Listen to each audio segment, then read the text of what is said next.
I thought I was recording this video for 10 minutes.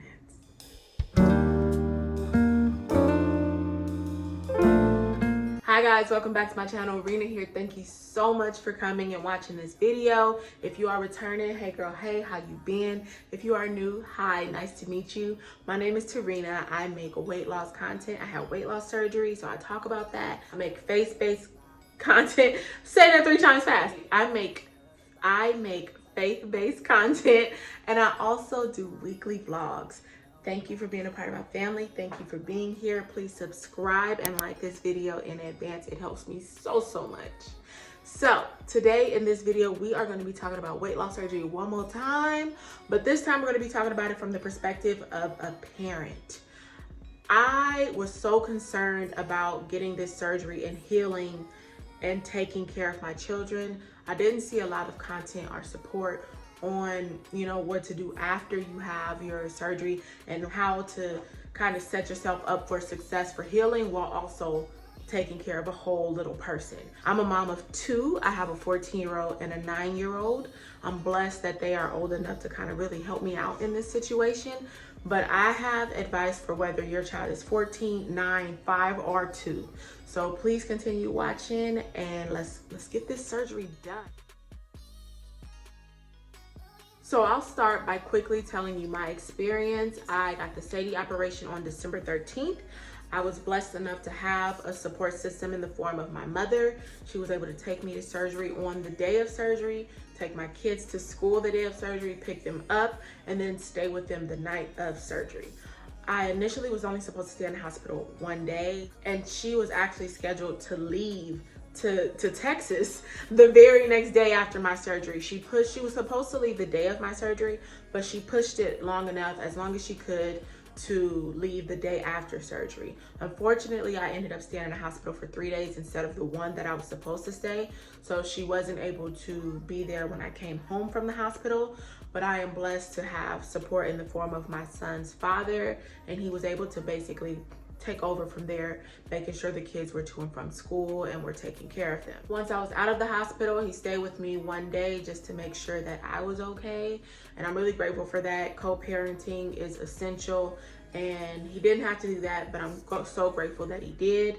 After the first day, when I was starting to feel a little bit better, he went ahead and went home, and I was able to take it from there. As far as getting my kids to and from school, I'm blessed in having support in the form of my daughter's best friend's mother. She doesn't live too far, so she was able to pick them up and take them to school every day for about 3 days. That was so helpful. It blessed me tremendously.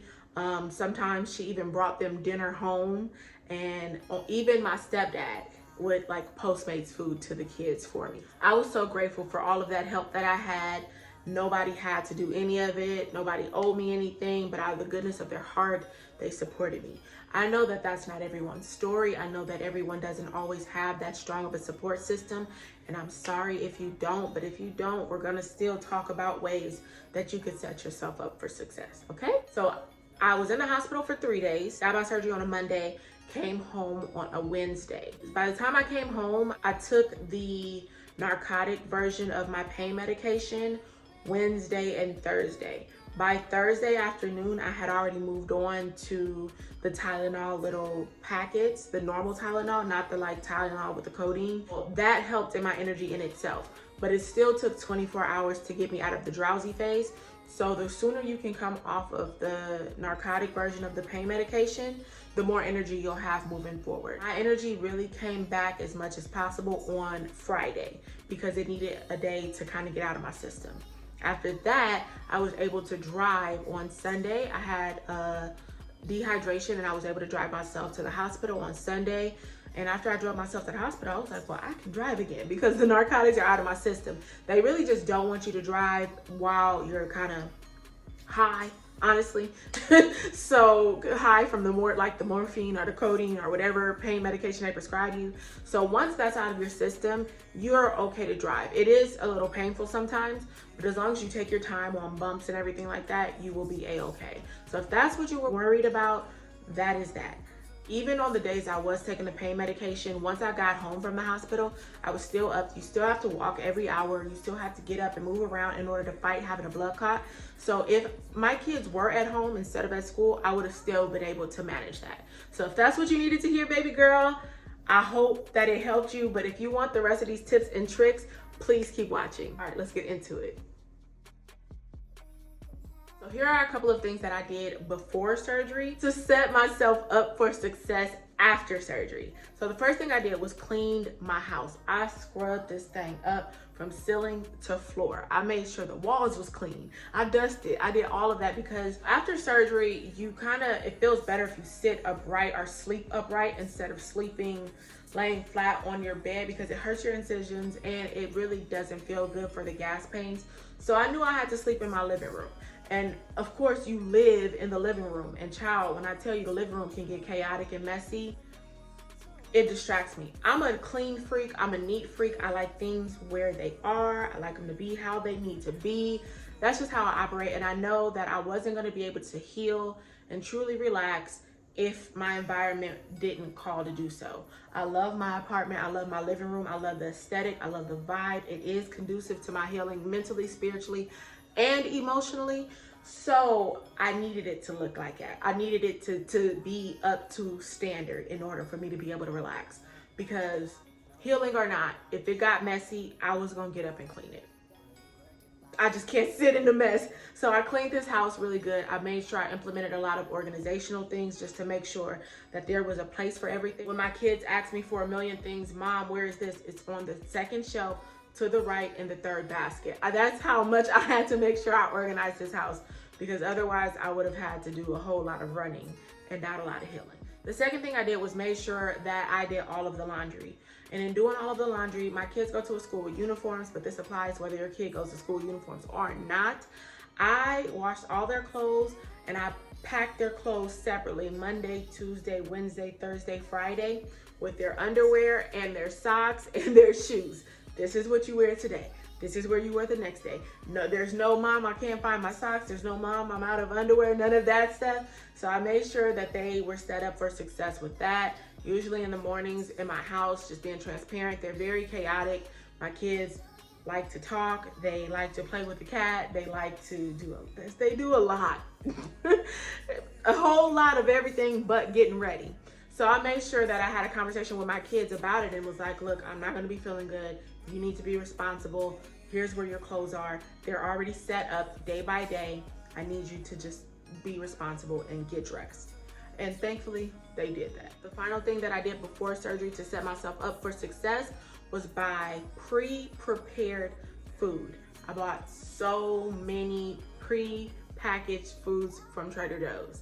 And then I had it set up. This is what you guys are eating Monday. This is what you guys are eating Tuesday. Breakfast, school lunch, and dinner. This is what you're eating Wednesday. This is what you're eating Thursday, just in case. I had no idea how long it was gonna take me to feel better and good enough to cook.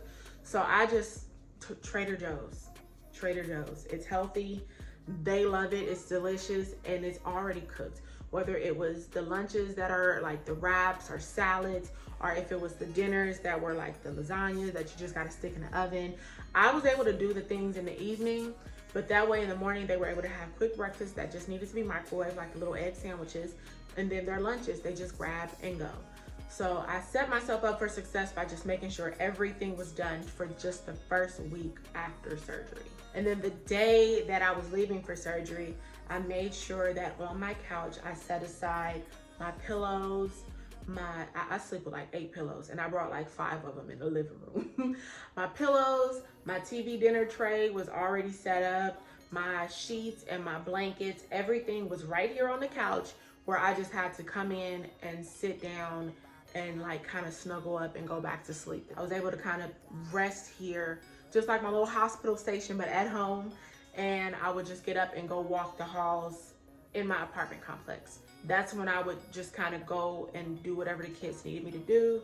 I would go, feed the cat. I would go microwave their dinner or put their dinner in the oven. That's when I would get my movement in. So if you're the parent of a very little one, I would recommend getting a bar cart or even just a TV dinner tray and setting everything you need for your kid right there.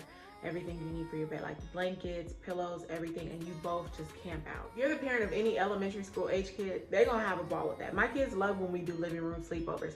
So to them, it'll be fun. So have a living room sleepover just until mom's feeling better. You're not gonna need to just have everything at arm's reach all the time. You do need to get up and walk around and move to prevent blood clots. But just having things be accessible, move up, cover up all of the outlets, move anything that's sharp, put little cushions on sharp corners, and that way kind of section it off. And this is just you guys' space. If they're little, like if they're like 3 and 4, I've done it before. When you're sick with the cold or with the flu, you don't get to tell your kid, hey, mommy's sick, I'm gonna call in. No, you're sick with that kid. And let devices be your friend. Screen time is your friend. Disney Plus is your friend. And I hate to say it, but if you zombied out on Tylenol 3, then your kid needs to be zombied out on Cocomelon. And that's just what it is. It's just what it is. It's only a few days. The brain cells will come back. They will regenerate. They're young. They're resilient. They'll be fine, okay? But yeah, Cocomelon, get them their own little snacks. Have that stuff ready, just on deck. You just need to be prepared. Once you're at home and you're on the Tylenol, you can still function as much as you need to. You'll be tired, you will be sleepy, and after you take it, you will go to sleep. So another thing is you can just wait to take your pain medication until you know your kids are kind of situated. That way you'll at least be woke for it, okay? I know that this doesn't seem like the best situation, but if you have to have it done, if you don't have anyone to watch your kids and you just need to do it for your health's sake, because you're not gonna watch your kid if you have a heart attack. You're gonna be in a hospital for possibly weeks. So if you have to have your surgery done, it's just what you have to do. Hopefully you have a support system there with you, but if you don't, you're doing your best. You are living for your kid. So don't feel guilty about perching them next to you and turn on a TV and just kind of having them lay with you. You have that contact with them. You're not gonna zombie out to where you let your mom's senses go off. You know when they move, you need to get up. You'll be okay. Okay, so the next tip that I have for you guys is ask. I know we're super moms. I know you're super dads. I know we're super parents. I know we can do everything. I know that we feel like our ego is bruised when we ask for help. Ask for help. People say if you need anything, take them up on it, even if what you need seems mundane. I just needed the kids to have food because they were complaining about the Trader Joe's. They ate it every other day, but on Friday they wanted something different, and I was just like, fine, I do need help. Can you order these kids some Wingstop? And that helped so much. Even if it's, yes, take these kids, they loud and I need a nap. If that help is offered, accept it. Do not feel superhuman. Do not feel like you just need to push through all of this. You don't have to. Who are you trying to prove that to? You sound crazy. I know I sound crazy all the time when I try to be super mom. But let's not be crazy. Let's accept the help. My next tip is if you have school-age children, if you're not able to bus your children, I would definitely recommend getting your surgery during their spring break, during their winter break, or during their summer break, where they're able to just be home. If your kid is doing online school, that's all the more better. They just get to be home with you. I know that doesn't sound ideal, but at least you don't have to worry about them getting to and from school. So that is how I would recommend taking care of that. I know we don't want to push our surgeries back. I know we're eager and anxious about getting it done. But if you get the surgery done and it's too much going on and you're not able to really be comfortable in your healing and you're anxious in your healing, then you're kind of just playing yourself, and we don't want to do that. So if you need to wait until spring break, or if you need to wait until someone can fly out and help you, or you need to wait until your schedule can fit someone else supporting you, you just gotta wait. I know it sucks. I know we don't want it, but we gotta wait. And that's just what it is. We can't let our eagerness put us in a place of anxiety. That's not cool, and it's not a good place for healing for you or your kids, because now you're speaking to your kids from a place of anxiety and fear and overwhelmed, and that doesn't push off on the kids well. Trust me, I know. Those are my tips for how to set yourself up for success with being a parent while also trying to heal from your weight loss surgery. I guess this would apply for a lot of other surgeries, but I'm speaking specifically to weight loss surgery because the day of surgery, oh, that gas pain is insane. I've never experienced anything like it. I literally had a C-section and walked like 3 blocks the same day. Not the same day. The next day, the day I got home, I was walking all the way down the block and was just fine. Actually, I wasn't. I ended up back in the hospital. But anyways, I was okay. I felt like I could do those things. But there was no pain like that weight loss surgery pain. And even though it's really intense, you can still do it. You can still get it done. But the key is planning. So that has been my tips for how to set yourself up for success, being a parent, having weight loss surgery. This is a community, so if you have gotten the surgery already and you have tips, please leave them in the comment section. If you have any questions, please leave those in the comment section. The weight loss surgery community is so helpful and supportive, and I hope that this video can just give you an ounce of everything that they've given back to me. So I just want to take all of the support that they've given me and just regurgitate it. That was not a good word, but to give it right back to you guys. Thank you again for being here. Please remember to subscribe to this channel. Let's make it official. Subscribe, like the video, and check out some of my other videos. I love you guys so much, and I will see you in the next one. Bye. Know you heard about it.